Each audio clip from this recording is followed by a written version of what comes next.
I was a pastor at the SEC, and we had the invitation to come over to Florida for 2 weeks and to see what the chaplaincy is doing there in the US. And we went with these chaplains on the wards there in the US and saw the work that they did on their beds with patients. When I saw that, I thought, that's what I want to do. That is what I've been looking for a long time. While I was a pastor in Watford, I knew that the hospital was asking for volunteer chaplains to join in from all faiths and none. And so I went there and said, like, hey, I would love to maybe a few hours a week to come into the hospital. And the more I did it, the more I loved it. And then Newbold all of a sudden said, like, hey, we have a study, CPE, in which people who are pastors could become chaplains and get training in it. I thought, like, oh, this is too good to be true. Yeah, and it was clear, I want to do this. Well, the core that we learned immediately in the first year is to become a better pastor. And that's what I also then love in the CPE training, is that we keep on learning to be flexible, to be a ministry of presence. Not a ministry of what do I need to do, just be. And just trust the process. You come in, when you apply for it, first of all, of course, you need to be a pastor. So you need to already have that pastoral kind of foundation, that you've done ministry work in church. But then when you enroll into the program, then the first year is 2 weeks of intensive. Yeah, you're being confronted with this new aspect as chaplaincy, which is not really that known when you really start in it. You got some ideas about it, but you don't know really what it is like until then you get your placement, which in the first year was, we went to Reading Hospital as well for a day and joined the chaplains who are there from different churches, different denominations. And then you saw really, so this is what it's about. To meet with people at their beds, people in need, and learn to listen.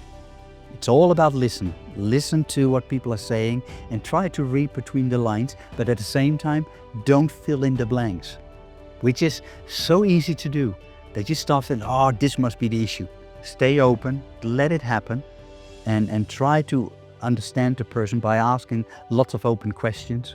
Let the person decide where they want to go with the conversation and how long they want to go. We are each other's teachers as well, because as you bring the case in the class, then yeah, your fellow chaplain students are asking questions or looking at verbatim, say like, when that person said it, did you actually know the way that I hear this?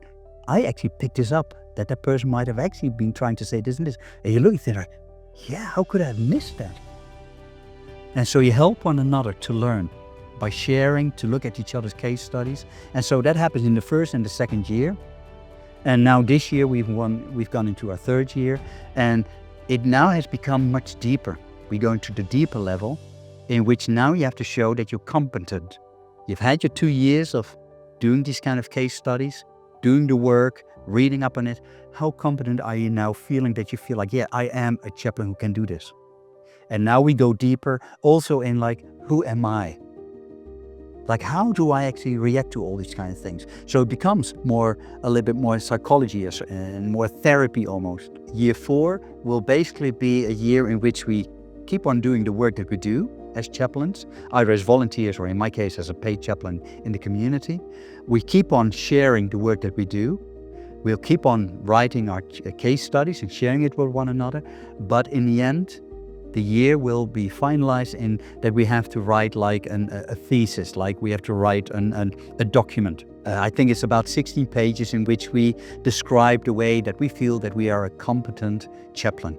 That we feel, yes, we understand what the chaplaincy is about. We understand how I am supposed to function as a chaplain. I understand the limitations. I understand the challenges. I understand the wonderful opportunities. I've learned it over these years. I feel competent. And then when you've written that, you present that to then a committee in the US, organized by the GC. And it's very much like a doctoral studies, in which you also end up in front of a committee. And they basically will just ask us questions. But they will also see whether you are a person who is able to listen, who has this kind of, call it a gift, to just be with people and make them feel at ease. And if that is you, then I would really say, try it, go for it. And if they want to know more about it, contact Newbold College. I can definitely recommend this training, the CPE. And I really hope it will go from strength to strength, and it will become something that we're not even thinking twice about, should we? It's there. Let's use it.